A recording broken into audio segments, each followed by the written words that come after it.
So'nggi yillarda O'zbekiston xalqaro maydonda tobora o'z o'rnini mustahkamlab bormoqda. Mamlakatimiz so'nggi yillarda juda ko'plab xalqaro konferensiyalar, sammit hamda forumlarga mezbonlik qilmoqda va ushbu jarayonlar dunyo ommasi tomonidan, dunyo hamjamiyatlari tomonidan juda iliq qarshi olinmoqda. Assalomu alaykum. O'zbekiston telekanalida munosabat tok-shousi. Bugun ham doimgidek jamiyatimizda bo'layotgan eng dolzarb voqeliklarga studiyamizda munosabat bildirishni boshlaymiz. Va albatta bugun butun dunyo diqqat markazida bo'layotgan Samarqand shahrida o'tkazilayotgan UNESCOning 43-sessiyasida aynan xalqaro qanday masalalar ko'rilmoqda va bu borada bugun studiyamizdagi ekspertlarimiz bilan suhbatlashamiz. Aynan ushbu mavzu bo'yicha bir qator xalqaro ekspertlar studiyamizda bo'lib turishdi va bugun Samarqand shahrida o'tayotgan 43-UNESCOning bosh konferensiyasi yuzasidan suhbatlashamiz. Barchangizga xush kelibsiz deymiz, aziz ekspertlar.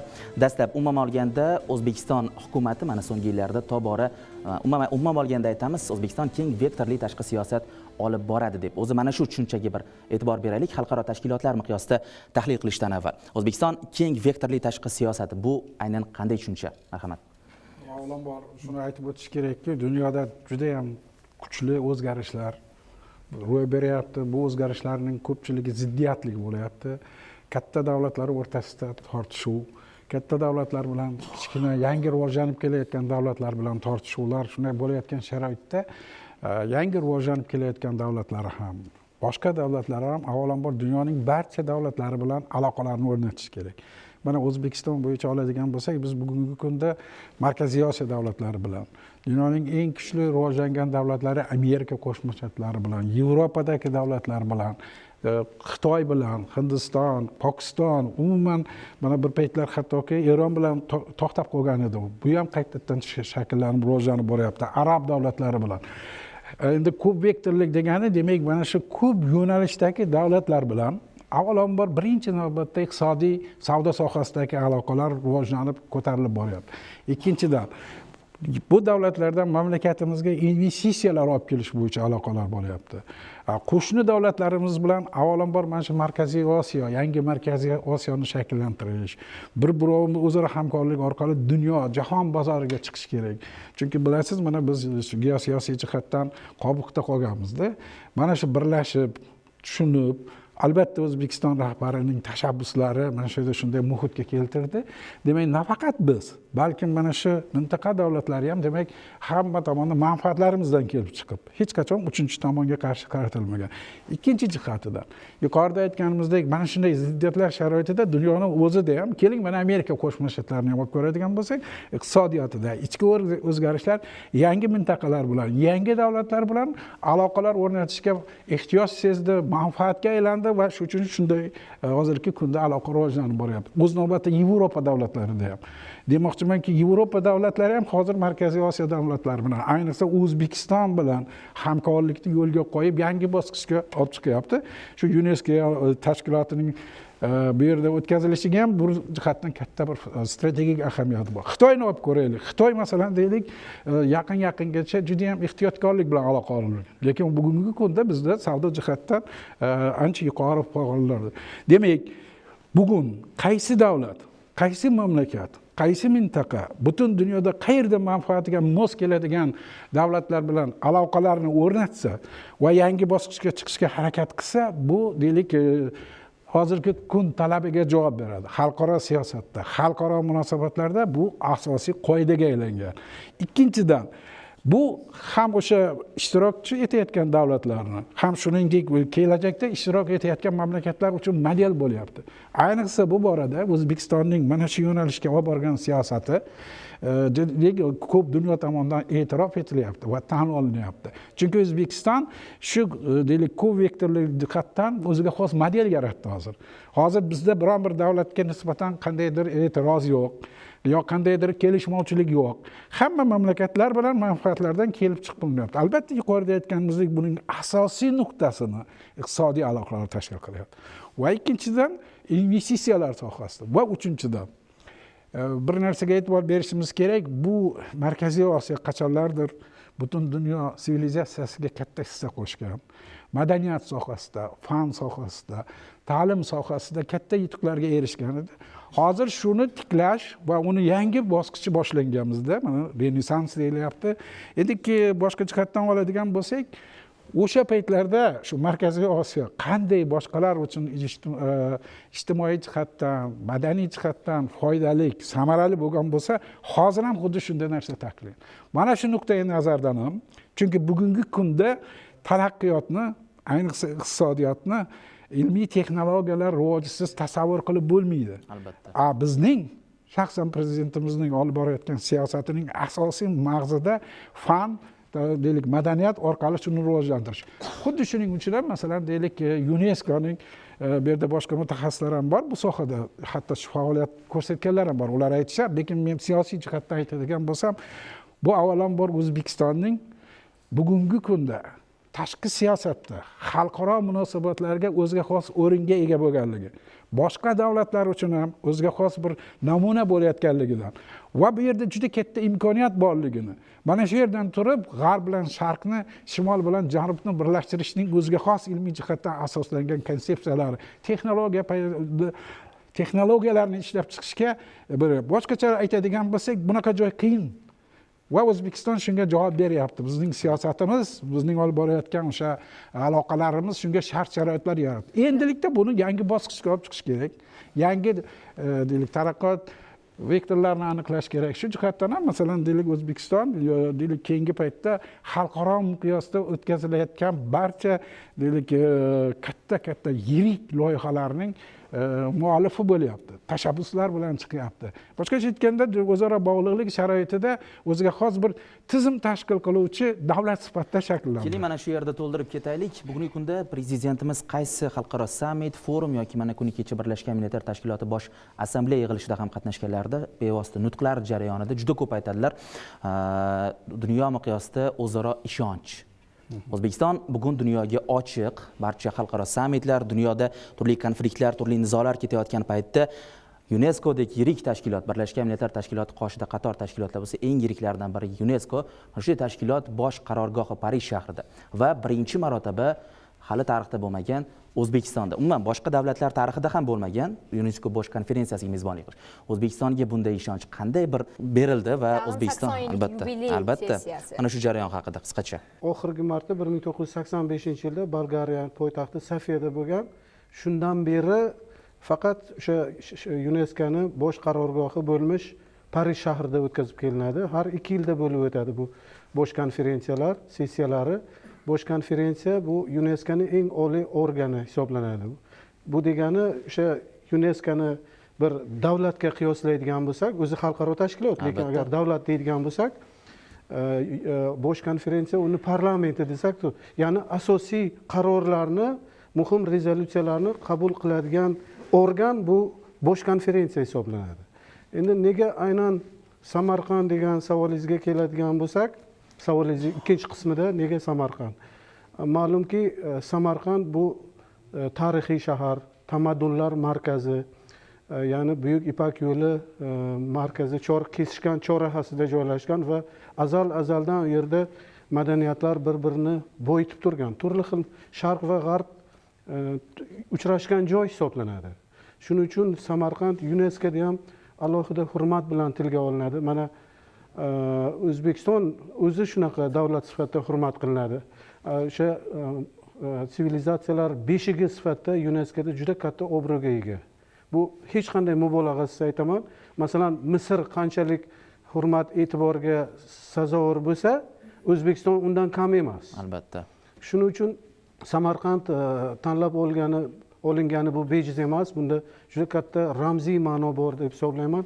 Tarixiy shahar bo'lgani uchun va bu yerda madaniyatlar, dinlar, to'g'rimi, turli tuman tillar bir-birini bo'yitib kelganligi uchun, mana shuning uchun ham Samarqand tanlab olindi. 43-konferensiyani, bosh konferensiya 43-sessiyasini bosh qarorgohi sifatida tanlab olindi. Qolaversa, yana bu masalaning yana bir muhim tomoni bor. Samarqand xalqaro kongresslarni o'tkazish bo'yicha o'ziga xos tajribaga ega. Oxirgi 8 yilda bu yerda qator sammitlar, forumlar, kongresslar tashkil qilinganini biz yaxshi bilamiz. Mana misol sifatida Shanxay hamkorlik tashkilotini sammiti bo'lib o'tdi 2022-yilda. Yoki bo'lmasa Butunjahon turizm tashkiloti assambleyasini 25 sessiyasi o'tkazildi 23-yilda va hokazo turli tuman katta kichik anjumanlar o'tkazib kelindi va Samarqand bu borada yaxshigina tajribaga ega. Mana shulardan kelib chiqqan holda Samarqand tanlab olindi. Bu bizni albatta hammamizni faxrimiz, iftixorimiz hisoblanadi. Albatta, rahmat. Aynan mana shu konferensiya sessiya davomida O'zbekiston tarafidan qanday gumanitar, ya'ni rivojlanish uchun muhim qarorlar yoki tashabbuslar ilgari surilyapti? Taklif va tashabbuslar kecha prezidentimiz tomonidan e'lon qilindi. O'sha UNESCO bilan birgalikda amalga oshiriladigan dastur va loyihalar bir qator tashabbuslar orqali prezidentimiz nutqida yangradi.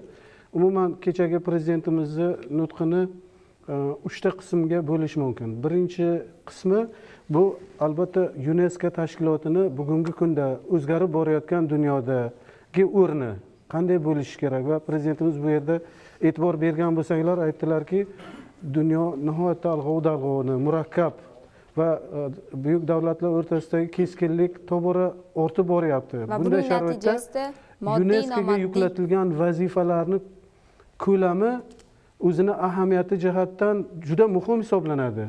Alg'ov-dalg'ov zamonda tinchlikni o'ylash, to'g'rimi?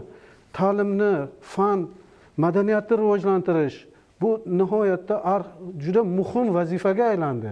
UNESCO shunday vazifalarni bajarishni o'z zimmasiga olyapti. Shuning uchun bu tashkilot eng nufuzli tashkilot, eng obro'li tashkilot hisoblanadi biz uchun deb UNESCOni qanchalik bugungi murakkab zamonda qanchalik muhim ahamiyatga ega tashkilot ekanligi haqida prezidentimiz yaqqol tushuntirib berdilar dunyo jamoatchiligiga va uni vazifalarini amalga oshirishda hammamiz kamarbasta bo'lishimiz lozimligi, davlatlar UNESCOning atrofida birlashib shu vazifalarni bajarishda yordam berishi lozimligi haqida ham chaqiriqlar prezidentimizning nutqida yangradi. Bu juda ham muhim chaqiriqlar bo'ldi deb hisoblayman va UNESCOni nufuzini yana bir marta ta'kidlab o'tdilar prezidentimiz. Aynan mana shu prezidentimiz o'z nutqlarida 3 ta yo'nalish, ya'ni raqamlashgan jamiyatda inklyuziv ta'lim yo'nalishini qo'lga olish va albatta moddiy va nomoddiy madaniy meros boyliklarini asrab-avaylash, ya'ni jahon xotirasi o'sha loyihasi asosida qilinayotgan ishlar bo'yicha o'z tashabbuslarini taqdim etdilar va albatta yana bir muhim masalalardan biri bo'lgan iqlim o'zgarishi va bu borada aynan jahon hamjamiyatida yirik davlatlar, siyosatshunoslar, ekologlar bilan birgalikda qanday muhim qadamlarni qo'yish kerakligi, bu borada O'zbekistonning ko'rsatmoqchi bo'lgan yordami, tashabbuslarini ham alohida ta'kidladilar. Xo'sh, bugun O'zbekistonni mana shunday tashabbuskor bo'lib davradagi o'sha yetakchilikni qo'lga olayotgani bu aynan mamlakat aholisi, jamiyat uchun qanday vazifa yuklaydi? Prezidentimizning chiqishlarida ta'kidlab o'tilgan ta'limga munosabat, xotin-qizlarga bo'lgan munosabat va albatta inklyuziv ta'limga juda katta e'tibor berdilar. Bu bejiz emas. Har qanday davlat inklyuziv ta'limni o'zini iqtisodiy va ijtimoiy holatiga qarab tashkil etadi deb kelgan. Hozirgi kunda ta'limga juda katta e'tibor berilyapti. Avvalambor inklyuziv ta'limni tashkil qilish uchun kadrlar tayyorlashga katta ahamiyat berildi. Qaysi yo'nalishlar bo'yicha kadr tayyorlanmayotgan bo'lsa shu paytgacha, mana hozir masalan ko'zi ojizlar ta'limi, kar va zaif eshituvchilar ta'limi tashkil etildi. Eshitmaydigan bolalarga implant qo'yish, implant orqali eshitib, gapirib, ovozli dunyoga kirishi, soqovlikdan chetga chiqishi uchun juda katta sharoit yaratildi. Bu borada prezidentimizning qarorlari bo'yicha ajratilayotgan mablag', cochlear implant juda qimmat turadi. Bu bilan bir qatorda xalqaro zamin fondi bor bizda. O'sha zamin fondi hamma o'sha eshitmaydigan bolalarni maktab internatini 100% eshitish apparatlari bilan ta'minladiki, demak, eshitgan odam albatta gapiradi. Eshitish imkoniyati yaratildimi, demak, ular sog'lomlar ichiga integratsiya bo'lishga tayyor. Ko'zi ojizlar uchun esa hozirgi zamonaviy texnika texnologiyalar bilan ta'minlash borasida ham juda katta ish olib borilyapti. Shu bilan bir qatorda ularga ta'lim berish, ularni inklyuziv ta'limga tayyorlash uchun zarur bo'lgan kadrlar tayyorlash masalasi ham qo'yildi. Va mana Chirchiq davlat pedagogika universiteti misolida keltiradigan bo'lsak, mustaqillik davrida biror yil tiflopedagog tayyorlanmagan. Ya'ni ko'zi ojiz bolalar maktabida ta'lim berayotgan mutaxassislar bo'lmagan. Shuning uchun ham ular sog'lom insonlar orasiga integratsiya bo'lishi juda qiyin bo'lgan. Mana hozir dastlabki tiflopedagoglar 2026-yili respublika bo'yicha ana shu maktablarga boradi va u bolalarni reabilitatsiyasini tezlashtirishga katta zamin yaratadi. Hamda eshitishida muammosi bo'lgan bolalarni ham ovozli dunyoga olib kirish, implantatsiya qo'ygandan keyin ularni ovozli dunyoga olib kirish, eshitishni o'rgatish, gapirishni o'rgatish va maxsus maktabga bormasdan to'g'ridan to'g'ri inklyuziv ta'limga borishni ta'minlaydigan shunday sharoit yaratildi. Bu albatta jahon miqyosida e'tiborga molik.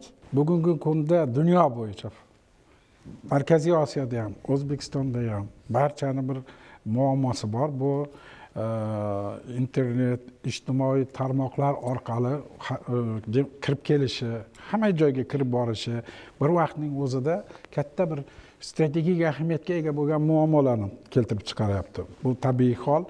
Shu ma'noda hozir hamma joyda hamma ota o'ynaydi, shu o'ylaydi. Afrikada ham, Amerikada ham, O'zbekistonda ham shu bolalarimiz, farzandlarimiz mana shu yomon xususiyatga ega bo'lgan kontentdan qochsin, qanday buni oldini olish degan masala juda ham muhim.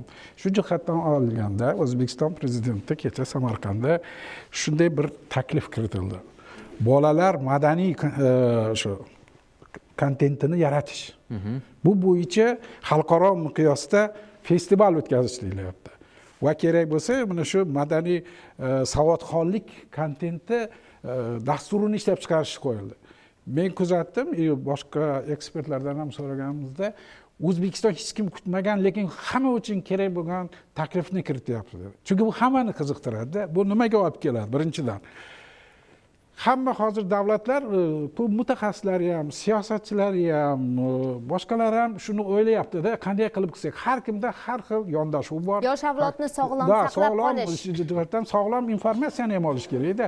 Shu jihatdan ularni bir joyga to'plab, shunday bir mexanizm tashkil qilib, hammani manfaatiga mos keladigan dunyo bo'yicha va mintaqalar bo'yicha va alohida davlatlar bo'yicha mana shunaqa kontentni to'ldiruvchi dastur kerak.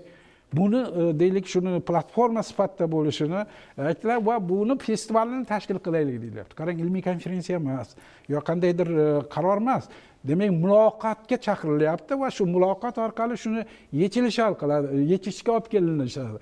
Bu juda ham bir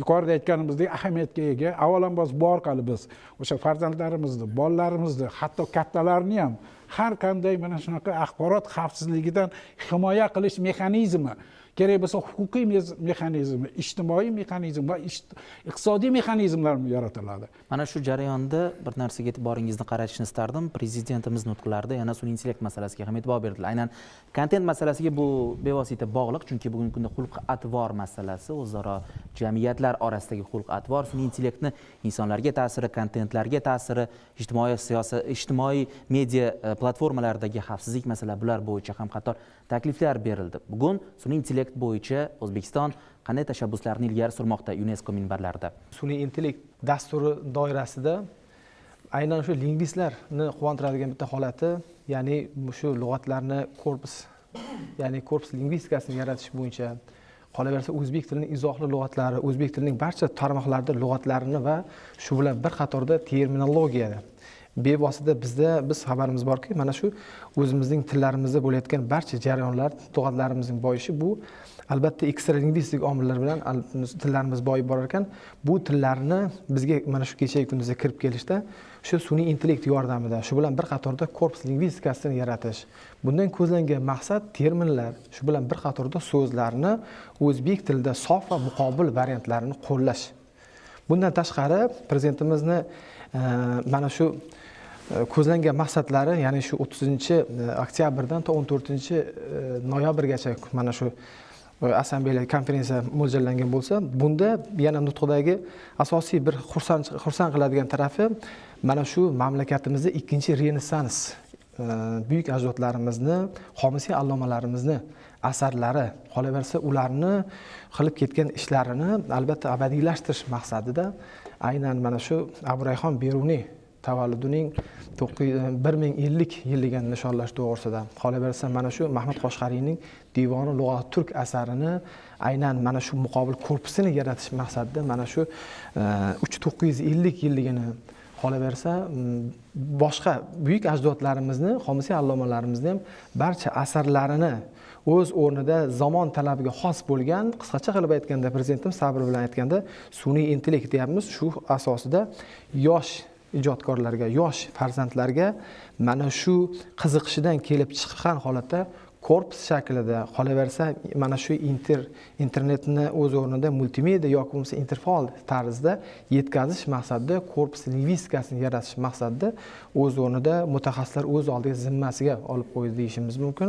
Qolaversa yana xursand qiladigan tarafi, bu yilgi bo'lib o'tayotgan bu 43-bosh konferensiyamizda biz 194 ta mamlakatdan ishtirok etayotgan ishtirokchilarimiz, qolaversa o'z o'rnida mana shu mamlakatimizda qatnashayotgan 20 dan ortiq tashkilotlar, xalqaro tashkilotlardan qatnashayotgan delegatlarimiz barchasi mana shu mamlakatda bo'layotgan ta'lim, fan va madaniyat, jumladan ta'limda mana shu ta'lim bir-biriga almashinuv.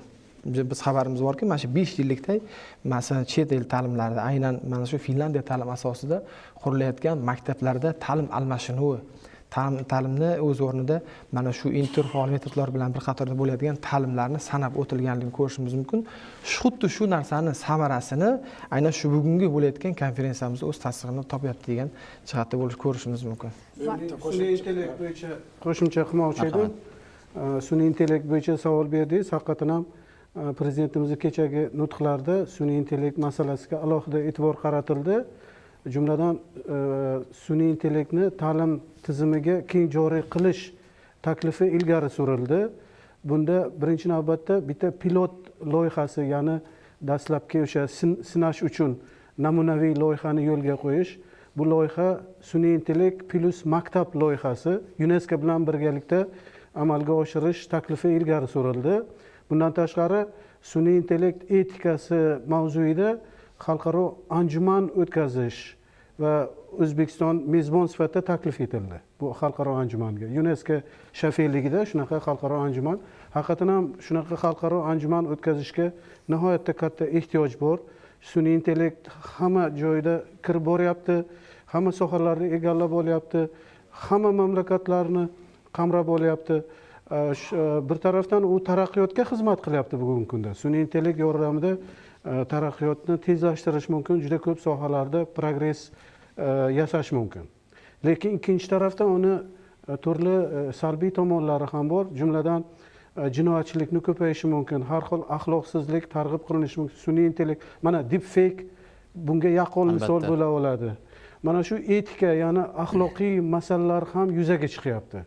Shuning uchun mana shu dolzarb masalani bir xalqaro ekspertlarni jalb qilgan holda, olimlarni jalb qilgan holda UNESCO shafiyligida bitta kongress o'tkazaylikda, buni bir muhokama qilib olaylik, bunga yechim topaylik, bu katta muammoga aylanadi ertaga degan maqsadda prezidentimiz shu taklifni bildirdilar va mana shu xalqaro anjumanga xudo xolasa 2027-yilda bo'lib o'tadi. O'zbekiston mezbonlik qiladi.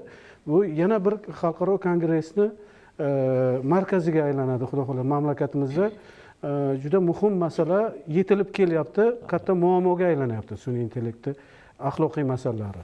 Bu jarayonda bu masalani birinchilardan bo'lib dunyo bo'yicha O'zbekiston ko'tarayotgani va albatta bu xalqaro miqyosda qaysidir ma'noda daxldorlik hissini ham oshiradi. Yana bitta qo'shimcha qilmoqchiman shu yerda. O'zbekiston hukumati va UNESCO o'rtasida bitta mukofot ta'sis etildi. Beruniy nomli UNESCO O'zbekiston mukofoti deb nomlanadi. Shu mukofot ham aynan shu sun'iy intellekt sohasida etika masalalarini yaratishda katta xizmat qo'shgan, katta hissa qo'shgan olimlarga beriladigan bo'ldi. Bu mukofot ta'sis etilganligiga 2 yil bo'ldi, 2023-yilda, lekin hali bu mukofot o'zini egalariga topshirilgan emas. Yaqin orada, mana yaqin kunlar ichida aniq aytadigan bo'lsak, 6-noyabr kuni shu mukofot, ya'ni Beruniy nomidagi UNESCO O'zbekiston mukofoti shu dastlabki egalariga topshiriladi. Aynan sun'iy intellekt sohasida. Hozir oliy o'quv yurtlarida ham, dunyo bo'yicha, faqat bizda emas, qo'shni davlatlarda ham, hamma joyda ham buni imkoniyatlari keng aytdilar, lekin salbiy jihatdan, masalan, tayyor diplom ishlarini shunga buyurtma bersangiz qilib beryapti. Mualliflik huquqi yo'q. Muallif huquqiga juda katta bo'ladi. Undan tashqari sizga hozir bu badiiy asar ham yozib beradi. Bu muammo emas.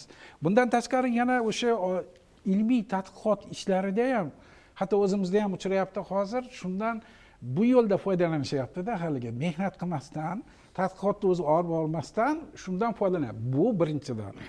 Avvalambor hamma davlatlarga tegishli. Eng kuchli rivojlangan Amerikada ham xuddi shunday. Yevropa davlatlarida ham bunday holat bo'lyapti. Bizga ham kirib kelyapti. Buni e'tirof etishimiz kerak. Biz buni oldini olishimiz kerak. Mana shu nuqtai nazardan bu dunyoviy xarakter bo'ldi. Keling, shuni batafsil tushuntirib bering, oqibat va tahlili, marhamat. Oqibati birinchidan ilm jihatdan olib borayotgan tadqiqotlaringizni raqobat bardoshligini tushirib yuboradi. Buni konkurent bo'lib qoladi. Nima deydi?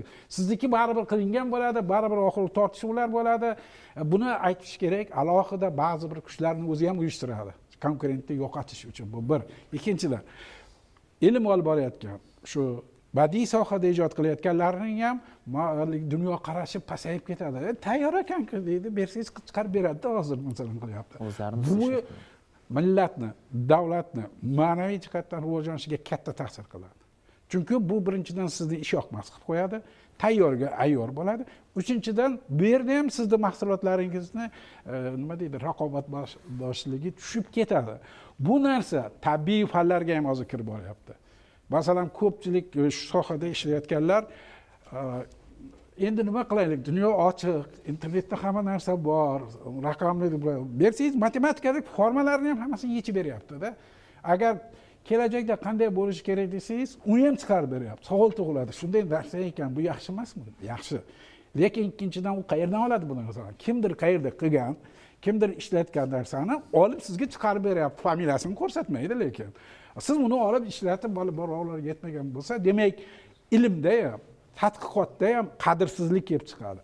Bu oxir oqibat jamiyat ko'radi-ku, buni ko'rib turibdi, mana qara deydi, kecha yurganida zo'rg'a universitetga kirib olib, katta bir davlat arbobi bo'lib ketibdi desangiz, ko'rib turadi-ku xalq buni. Odamlar, ular ham o'qiydi shu narsani. Aytmoqchisizki, sun'iy intellektda ijodiy materiallar, mahsulotlar tayyorlab bo'lmaydi, faqatgina ma'lum manbalar asosida shakllantirib beradi. Ha, u o'zi yozmaydi, u hech qachon. Qoliplarga Chunki mana hozir tushiraveradi, demokratiyada qarang, hamma o'zini mahsulotlarini, dissertatsiyangizni, yozgan she'ringizni, hatto dramatik asarlarni ham joylashtiriladi-ku hozir. U sun'iy intellekt shunday narsa uchun shuni oladi-da u. Olib sizga tashlaydi, hatto arab tilida yozilgan bo'lsa ham o'zbek tiliga tarjima qilib beradi. Sizni bo'ladiki, ilm rivojlanishini katta to'sig'i. Katta to'sig'i bo'ladi. Bu rivojlanish ilm rivojlanmaydi. Faqat to'siq emas, yo'qotishga olib keladi. Borib o'sha manqurt aholi, manqurt jamiyat. E'tibor bering. Dangasa avlodni yetishtiradi. Masalani yana bir tomoni bor. Buni rivojlangan, oldinroq ildamlab ketgan davlatlarda juda qattiq nimaga olingan, nazoratga olingan. Lekin endi o'sha ilg'or nazoratga huquqiy jihatdan, ma'naviy jihatdan, chunki ikkinchi tomondan siz buyurtma bersangiz, mana shu iskustyonnaligi, sun'iy intellektdan foydalangan holda yozilgan maqolalarni chiqarib ber desangiz, uni ham chiqarib beradi. Lekin u hozircha bizga dostуп yo'q bunga. Demak, shunda prezidentimiz aytyaptilar-ki, juda strategik ahamiyatga ega, bu dunyo uchun, hamma uchun tegishli bo'lgani uchun, Qodir aka aytganlaridek, qonun bilan bo'lgan joyda huquqiy jihatdan o'zaro kelishuvlar orqali, shartnomalar orqali buni oldini olish kerak. Ikkinchidan, kelishib bo'lmagan holda yoki borda endi bu turli xil kuchlar bor, ularga axloqini, jamiyatga shunday zarar keltirishini tushuntirish kerak, yetkazish kerak. Uchinchidan, mana shu yo'lga juda deylik, bu nima katta ishda bu ma'naviyat, ilm bilan shug'ullanish, kino yaratish, asar yaratish buni hamma qo'ldan kelmaydi. Ularni yoshligidan maktabdan hatto tug'ilmagan holda ota-onasini tarbiyalashdan boshlash kerak. Mana shu yo'lga tekinxo'rlik boshqacha aytganda.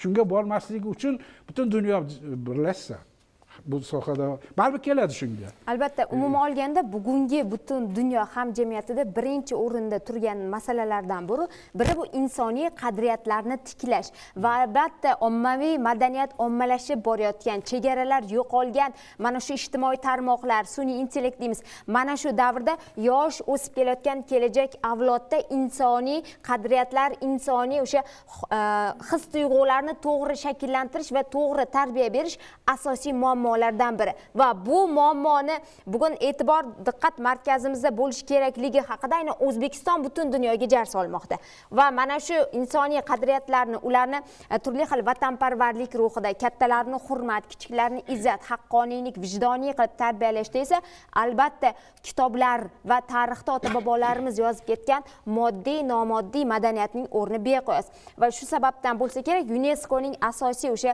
tarixiy sharq taronalari, Shashmahon, baxshichilik kabi o'sha festivallarni aynan O'zbekistonda o'tkazilishi va Alpomish eposiga maxsus yubileylarni nishonlanishi aynan O'zbekistonni UNESCOdagi eng o'z obro'siga ega bo'lgan asosiy diqqat markazida turadigan davlatga aylantiryapti. Xo'sh, bugungi kunda biz farzandlarimizga aynan yurtboshimiz tarafdan e'tirof etilgan har bitta O'zbekistonda yashayotgan maktab o'sha farzandlarimiz biror bir musiqa asbobida chalishni bilishi shart. Ya'ni musiqa bilan, adabiyot bilan ularni do'st qilish bizni asosiy vazifamiz deb belgilab beryapti. Xo'p, nima uchun biz bugun madaniyatga, san'atga farzandlarimizni oshno qilishimiz kerak? Rahmat, bu savolingizga men javob beraman. Mana hozir kunda Samarqandda o'tkazilayotgan UNESCOning 43-sessiyasining 3-yo'nalishi va asosan madaniyat va merosni himoya qilish deb ataladi. Prezidentimiz bu mavzuda juda kerakli munosabatlarni bildirdilar. Ya'ni o'sha Lazgi, Shashmahon, Navro'z ayyomlarini o'tkazilishi yoki bo'lmasa o'sha askiya kechalarining o'tkazilishi. Mana bu jarayon, bu mavzularni hozirgi kundagi dolzarbligi asosan yoshlarimizga qaratilgan. Mana o'sha Xorazm mahalliy uslubiga mansub bo'lgan Lazgi. Mana hozirgi kunda Lazgi butun dunyoga tanildi. Yoki bo'lmasa bizning o'zbek maqomlarimiz, Shashmahonimiz, Tojikiston xalqidan birgalikda yaratilgan Shashmahonimizni o'sha hozirgi kunda ijrosi butun dunyoga tanilyapti. Sizni bergan savol shundan iborat bo'ldiki, prezidentimizning qarorlari o'sha maktabgacha ta'lim tashkilotidan boshlab, maktab, o'rta ta'lim va oliy ta'limgacha bolalarimizga milliy urf-odat qadriyatlarini singdirib borish. Bu juda dolzarb mavzu. Mana hozirgi kunda o'sha maktabgacha ta'lim tashkilotlari bilan hamkorligimiz bor. Maktab, umumta'lim maktablari bilan. Mana bularda o'zimizning urf-odatlarimiz, qadriyatlarimiz bo'lgan milliy musiqalarimizni singdirish. Yana bir qaror qabul qildilarki, o'sha Namangan tajribasi sifatida 9-sinfni bitirayotgan o'quvchilarimiz o'zbek milliy cholg'ularidan hech bo'lmasa bittasini chalib chiqib ketishni, uni o'rganib, o'zimizdagi urf-odat qadriyatlarini o'ziga singdirishni asosiy mavzu qilib qo'ydilar. Undan tashqari o'zbek xalq musiqa ijodi. Mana hozirgi kunda o'zbek xalq musiqa ijodi, xalq an'anaviy ijrolari bo'yicha juda ko'p festivallar, xalqaro tanlovlar o'tkazilmoqda. Bu borada bizning Chirchiq davlat pedagogika universiteti musiqa ta'limi yo'nalishi talabalarimizdan bir qanchasi xalqaro tanlovlarda nufuzli o'rinlarni egallab kelishmoqda. Yana bir narsaga ta'kidladilarki, o'sha an'anaviy ijro bo'yicha maqomlarimiz, bizning lazgilarimiz avloddan avlodga to'laqonli o'tishi. Bu notalashtirish, o'sha gram zapislarda yozilishi, o'sha ijod maktablarini yaratilishi, mana bu hozirgi kundagi eng asosiy mavzulardan bittasi bo'ldiki, yoshlarimizni, bolalarimizni milliy ruhda tarbiyalashimizga qaratilib kelmoqda. Mana UNESCO bosh konferensiyasi boshlanish arafasida Samarqand shahrida yana bir katta xalqaro tashkilot tadbiri o'tkazildi, ya'ni UNESCO 14-chi UNESCO yoshlar forumi. Mana shu forumda O'zbekiston delegatsiyasi vakillaridan bir qiz chiqdida, birinchi boshlanish vaqtida chiqdida bir kichkina bir baklashkada suv ko'rsatyapti. Kim ertalab choy ichdi, kim ertalab kofe ichdi. Hamma ha deyapti, qo'l ko'taryapti. Butun dunyodan yoshlar o'tiribdi bu yerda va aytayaptiki, mana shu suv biz ichadigan suv. Lekin yana bitta idishda suv ko'rsatyapti, bu Orol suvi va buni ichib bo'lmaydi. Lekin Qoraqalpog'istonda bugun mana shu suv bor iste'molda ba'zi hududlarda degan masalani ko'rsatyapti. Davlatimiz rahbari har gal BMT bosh assambleyasi minbarlarida mana shu mavzuga to'xtaladilar, alohida dunyoni O'zbekistondagi global iqlim muammosiga e'tibor qaratishga chaqiradilar. Iqlim muammosi butun dunyoda bor va aytib o'tishimiz kerak, bu galgi UNESCO konferensiyasida ham, undan avval o'tgan yoshlar forumida ham bu masalaga e'tibor qaratildi. E'tiboringizni mana shu ikkita mavzuga qaratmoqchiman. Birinchisi, yoshlar masalasi xalqaro maydonda umuman olganda. Ikkinchisi, iqlim o'zgarishlari masalasida O'zbekiston UNESCOda qanday tashabbuslar bilan chiqmoqda bugungi kunda? Avvalambor buni ahamiyati to'g'risida, ya'ni agar buni eksportlik nuqtai nazaridan ko'zi bilan qaraydigan bo'lsak, biz buni tushunib yetamiz. Lekin shunchaki kuzatuvchilar bor, bu hodisaga yuzaki qarashadi. Lekin grek filosof Aristotel aytadi, o'tmishni biz o'zgartira olmaymiz, kelajakni esa bilmaymiz, qaysi zamon kechadi. Bizning vazifamiz, insoniyat vazifasi hozirgi kunni maksimal mahsuldor qilish, kelajak porloq bo'lishi uchun. Ekologiya muammosi va yosh avlod muammosi bir-biridan xoli emas, balki chambarchas bo'lgan, bir-biriga bog'liq bo'lgan holat. Agar biz ekologiyani saqlab qola olsak, shu ekologiyani, shu havoni saqlab qola olsak, biz yosh avlodni, ya'ni kelajakka xuddi estafeta qilib, kelajakka ularning hayotini to'laqonli uzatib beramiz degan. Ya'ni buni anglab yetgan O'zbekiston birinchilardan bo'lib Orol muammosini ta'kidlamoqda. Orol muammosini butun dunyo hozir bildi, eshitdi, qanaqa jiddiy muammoligini. Samarqandda bu bo'lib o'tgan forum 200 taga yaqin davlatlar ommaviy axborot vositalarida yoritiladi. Bu degani endi faqat O'zbekiston yoki Markaziy Osiyo o'ylamayapti bu muammoni butun dunyo o'ylamoqda. Butun dunyo o'ylamoqda degani butun dunyo buni harakat qiladi yechimini topishga. Aynan mana shu o'rinda biz Orol iqlim o'zgarishi mavzusida olib borgan ko'rsatuvlarimizni birida bir olim shunday deb aytib o'tdilar. Germaniyada mana shu suv ekologik muammolarni hal qilish borasida o'tkazilgan xalqaro konferensiyaga borganimizda u yerda yashayotgan o'sha germaniyalik olimlar sizni Orol dengizingizda ko'tariladigan o'sha tuz qumini zarralari bugungi kunda aynan Germaniyada ham topilgani va bu yergacha yetib kelayotganini ular aytib o'tishganda biz hayron qoldik va albatta bekorga bugun Orol muammosi nafaqat Markaziy Osiyo balki butun dunyo muammosi ekanligini hatto Yevropa olimlari ham tan olib bugun bu borada bosh qotirishmoqda. Xo'sh, O'zbekiston mana shu davrada mana shu ekologik muammolar nafaqat Orol balki havoning ifloslanishi va turli xil ekologik o'sha jarayonlardagi o'zgarishlarga qanday takliflar bilan tashabbuslar bilan chiqmoqda? Marhamat ustoz siz. Men bir konkret bitta misolga to'xtalmoqchi edim. Kecha davlatimiz rahbari ilgari surgan shundan holda. Mana hozir o'sha deylik ekologik holat aytganingizdek bu umumbashariy dunyoning hamma burchagida bo'layapti. Lekin shuni tizimli hal etishning bir kichikroq bo'lsa ham asosiy nuqtalardan biri sifatida prezidentimiz ekologiya poytaxtini, UNESCOning ekologiya poytaxtini tashkil qilish va bu borada Xivada bir global forum o'tkazishni qo'yildi. Bu kutilmagan ko'pchilik uchun, lekin muhim ahamiyatga ega bo'lgan taklif bo'ldi. Bu yerda demak, avvalambor bu masalani hal qilish uchun bugungi ma'lumotlar yetarli emas. Ko'proq ilmni, fanni rivojlantirish kerak bo'lsa o'sha madaniy meros obyektlari ham iqlim bilan bog'liqda. Uni saqlab qolish kerak, rivojlantirish uchun iqlimni ta'siri katta o'sha holatni oldini olishga. Shu jihatdan olib qaraydigan bo'lsak, Xivani qo'yilishi ham muhim strategik ahamiyatga ega. Albatta Xivada juda yirik madaniy meros obyektlari bor. Bilamizki, u yerda iqlimni to'g'ridan to'g'ri ta'siri bor. Natijasida suvlarning deylik ifloslanishi, hattoki zaharlanishi bu ham obyektlarga ta'sir qilyapti, uzoq saqlanishi nuqtai nazaridan. Ham odamlarga, yoshlarga ta'sir qilyapti. Xuddi shunday obyektlar dunyoning hamma burchagida borligi uchun prezidentimiz butun hamma dunyo uchun kun tartibiga aylantiryapti-da. Mana shu hudud bo'yicha ko'raylik. Shuni keyingi yil forum o'tkazilsa, har bitta olim, har bitta mutaxassis, har bitta rahbar ishtirok etib, o'ziga nisbatan dunyo bo'yicha mana shu Qodir aka aytganlaridek 2 yilda qabul qilinadigan strategiyani bir qismiga aylanadi. Buni ham demak O'zbekiston rahbari kun tartibiga aylanadi. Ikkinchi tomoni bor bu yerda. Shu yerda ko'rilgan masalalar, mana hozir g'arb matbuotini ko'rsak ham, boshqa joyda ko'rsak ham, ular juda kuzatib aytishyapti.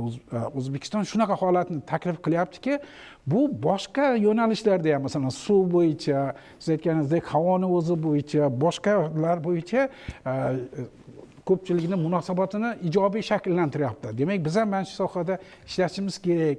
Dunyo birlashishi kerak ekan bu masalada. Chunki bundan hamma manfaatdor degan deylik tashabbusni ilgari surildi. Men aytishim mumkinki, bu hozir endi butun dunyo bo'yicha tarqatilyapti, butun dunyo bo'yicha munosabat bildiryapti. Bu O'zbekistonning shu masalalar bo'yicha bir tomondan ekologiyadan juda ko'p zarar ko'rayotganligi bo'lsa, ikkinchi tomondan o'zining imkoniyati darajasida shuni hal qilishga ko'rgan natijalardan kelib chiqadi. Va uchinchidan shuni hal qilishga mana deylik butun dunyo o'sha Birlashgan Millatlar Tashkilotining boshqa tashkilotlarni jalb qilish. E'tibor bering, qayerda prezidentimiz nutq bilan chiqmasinlar yo tashabbus bilan asosiy markaziy nuqtalardan bittasi ekologiya, iqlim. Demak, dunyo jamoatchiligini bir tomondan bizdagi mavjud bo'lgan muammolarni yechishga, ikkinchidan shu asosda bir tajriba asosida boshqa dunyoning hududlarida ham amalga oshirish masalasi ko'tarilyapti. Va albatta haqiqatan ham ustoz to'g'ri aytdilar. Prezidentimizning oxirgi barcha chiqishlarida ekologiya masalalari, iqlim o'zgarishi sharoitida atrof muhitni muhofaza qilish masalalariga juda katta e'tibor qaratilyapti. Kechagi nutqlarda ham mana bir nechta takliflar aynan shu yo'nalishda. Shu takliflardan biri UNESCO'ni ekologiya poytaxti loyihasini yo'lga qo'yish. Ya'ni har yili dunyoni u yoki bu shaharlarni UNESCO poytaxti deb e'lon qilish tashabbusini ilgari surdilar. Bu bejiz emas. Bu nima uchun bu taklif berilyapti? Haqiqatan ham dunyoda shunaqa shaharlar borki, ular rivojlanishda shu atrof muhitni manfaatlariga putur yetmagan holda rivojlanishni yo'lga qo'ygan. Ya'ni juda yashil shaharlar ular. Hammaga o'rnak bo'ladigan shaharlar. Agar shu shaharlar UNESCO tomonidan ekologiya poytaxti deb e'lon qilinsa, bu narsa boshqa shaharlarga ham turtki beradi. Boshqa shaharlar ham bundan namuna olib rivojlanishini, urbanizatsiya, ya'ni shahar sozligini, taraqqiyotini aynan shuni namuna asosida yo'lga qo'yishi mumkin. Bu ya'ni aytmoqchimanki, bu tashabbusni tagida juda katta mazmun bor, juda katta mohiyat bor. Hamma shaharlar shu UNESCO tomonidan ekologiya poytaxti deb e'lon qilingan shaharlarni izidan borsin. Ularni yaxshi tajriba, mana ingliz tilida best practice degan narsa bor. Yaxshi tajribalarni o'zlashtirsinda, o'zi ham shu atrof muhitga juda katta e'tibor qaratib, yashil shaharga aylansin degan ma'no ushbu tashabbusda mujassam hisoblanadi.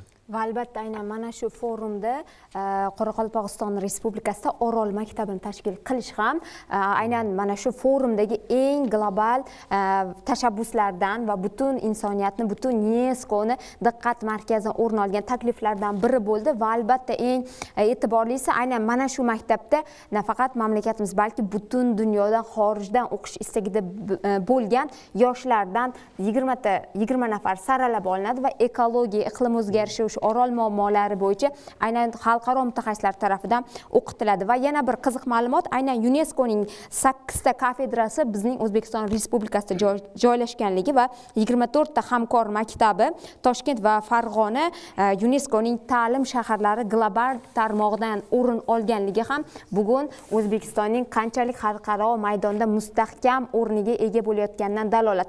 Xo'sh, mana shunday o'tkazilayotgan konferensiyalar yoki turli xil madaniy festivallar, umuman o'zgarishlar, bularning barchasi yaqin kelajakda, umolga uzoqqa ketmaylik, 10 yil ichida O'zbekistonda qanday o'zgarishlarga sabab bo'lishi mumkin?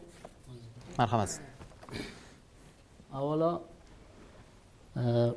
UNESCO xalqaro tashkiloti bilan O'zbekistonning hamkorligining tarixiga e'tibor qaratsak, albatta e'tibor qaratildi, lekin bir asosiy pallaga kirgan davri bor. 2018-yilda mamlakatimiz prezidenti UNESCO bosh direktori Odri Azule bilan uchrashdilar. Shundan keyin ikki tomonlama hamkorlik asosiy bir yangi pallaga kirdi. Shu o'sha 2018-yildan keyingi uchrashuvdan o'tgandan keyin bir qancha dasturlar, loyihalar ishga tushdi.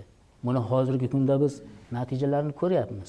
Masalan, aynan shu uchrashuvdan so'ng 2017-yil, 2025-yillar oralig'ida mana bizning madaniy, nomoddiy madaniy meros deymiz. Masalan, mana yuqorida aytildi, lazgi qadriyati, baxshichilik, adras va atlas to'qish san'ati, bular nomoddiy madaniy meros sifatida UNESCO'ni obyektiga aylantirildi. Endi bu 1000 yillik tarixga ega bir qadriyatlarda. Undan keyin 2022-26-yillarga mo'ljallangan O'zbekiston UNESCO hamkorligi dasturi qabul qilindi. Bu hozir ham davom etib kelyapti. Aynan shuning ichida ekologiyaga bo'lgan e'tibor, xo'p, deylik ta'limga bo'lgan e'tibor, fan va madaniyatga bo'lgan e'tibor juda ham yuqori o'rinlarga olib chiqildi. Masalan, bugungi kunda amaliy natijalari ko'rindi bu narsani. Mana hozir ekspertlar sun'iy intellektga munosabat bildirishyapti. Bu albatta o'sha fan texnika taraqqiyoti, buni to'xtatib bo'lmaydi. To'g'ri, uni deylik o'sha obyektiv, subyektiv tomonlari bo'lishi mumkin. Lekin bu o'sha albatta bu fan taraqqiyoti. Masalan, deylik ta'limga kiritilgan sarmoya yoki ta'limni modernizatsiya qilish bu prezidentimizning eng katta islohotlardan biri. Shu islohotlar natijasida hozirgi yoshlarimiz deylik dunyo arenalarida olimpiadalardan o'rin olib kelyaptilar. Bu ham juda katta yutuq. Albatta mana shu UNESCO juda qo'llab quvvatladigan loyihalardan biri ta'limga kiritilgan islohotlar. Shu ta'limga kiritilgan islohotlar o'zining natijasini bersa, boyagi deylik o'sha ekologik muammolar ham, boshqa bir muammolar ham o'z yechimini topa boshlaydi. Shu nuqtai nazardan masalan siz yuqorida aytdingiz, 8 ta UNESCOning O'zbekistonda kafedralar ishlab turibdi. Undan tashqari 25 ta shu UNESCO maktabi tarmog'iga kirgan maktablar o'sha UNESCOning tinchlik madaniyatini ilgari suradi doim g'oya sifatida. Shu munosabat bilan masalan pedagogik kadrlar tayyorlaydigan oliy ta'lim tashkilotlari, universitetlar ham bugungi kunda mana shu g'oyani ilgari surishadi. Masalan, deylik biz faoliyat ko'rsatayotgan Chirchiq davlat pedagogika universitetida hozirgi kunda kelajak o'qituvchisi konsepsiyasi olib boryapti. Ya'ni kelajakda o'qituvchi qanaqa bo'lishi kerak? O'qituvchini portret qanaqa bo'lishi kerak? U qanday qilib bilim berish kerak? Bu albatta bu juda ko'p bir bilimlarni qamrab olish kerak. O'sha sun'iy intellektni to'g'ri tushunadigan o'qituvchi deylik bolalarga tarbiya bersa, boyagidek muammolar kelib chiqmaydi. Ya'ni o'zining madaniyati, estetikasi bo'ladi-da, yondash. Shu nuqtai nazardan UNESCO va UNESCOning shu Samarqandda o'tkazilayotgan hozirgi bosh konferensiyasining 43-sessiyasi bu O'zbekistonning tashrifnomasi desak ham to'g'ri bo'ladi-da. Hurmatli prezidentimizni mana shu UNESCOning Samarqanddagi bo'lib o'tgan konferensiyasida ilgari surgan tashabbuslari juda ko'p jihatlar bilan bog'liq. Mana shu davrada hozir UNESCOning kafedrasi, mana 8 ta kafedra ochilgan ekan. Xususan bizning universitetimizda, Jahon iqtisodiyot va diplomatiya universitetida ham UNESCO kafedrasi faoliyat ko'rsatib bormoqda va mana shu kafedra zaminida kafedra a'zolarining, professor o'qituvchilar va xalqaro huquq fakultetining talabalari ishtirokida kuni kecha 24-oktyabr kuni Birlashgan Millatlar Tashkilotining 80 yilligiga bag'ishlangan xalqaro ilmiy amaliy konferensiya o'tkazildi. Endi mana bugun kechagi o'tkazilgan tadbir, Samarqanddagi o'tkazilgan tadbir yanada mana shu UNESCO kafedrasining faoliyatini yaxshilashga va yangi tashabbuslarni qabul qilish, xalqaro ilmiy amaliy konferensiyalarni o'tkazish borasida dasturilamal bo'lib xizmat qilmoqda. Yana ikkinchi jihatini ham aytib o'tmoqchiman. Hozir mana raqamli iqtisodiyot, raqamli texnologiyalarning rivojlanishi bilan bizani jamiyatimiz oldida turgan juda ko'p dolzarb mavzular, muammolar mavjudki, ya'ni mana hozir ustozlar aytib o'tishdi, ya'ni raqamli texnologiyalarning rivojlanishi ilm fanni rivojlanishiga juda salbiy ta'sir ko'rsatishi mumkin. lekin huquqshunoslarni oldida turgan juda katta vazifa mana shu har bir harakatni huquq va qonun nuqtai nazaridan tartibga solish.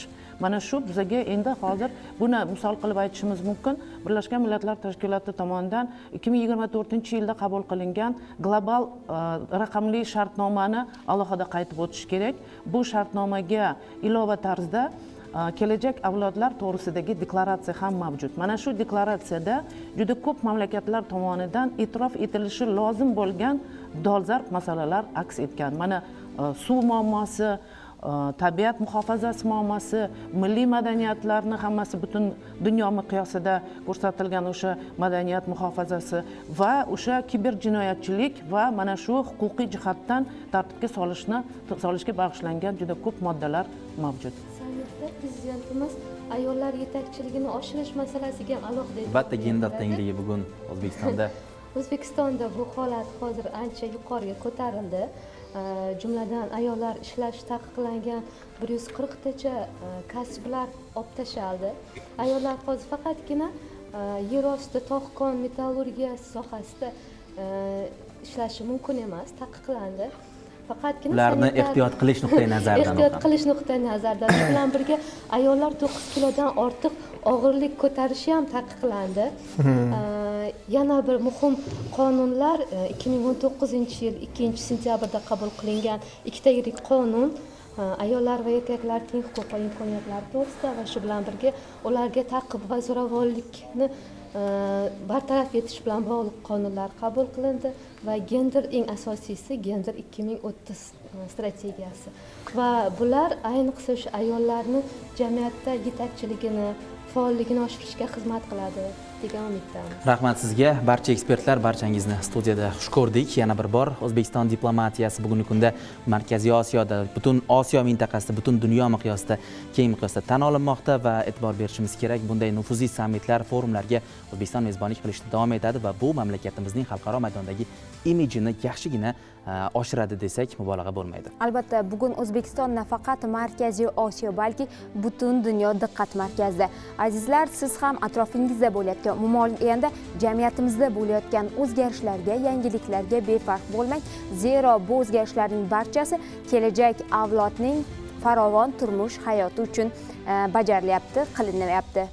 Muhokamalar markazidagi mavzular bilan yana ko'rishguncha xayr azizlar. Sizlar bilan O'zbekiston telekanalida Munosabat tok shousi bo'ldi. Ko'rishguncha xayr, salomat bo'ling.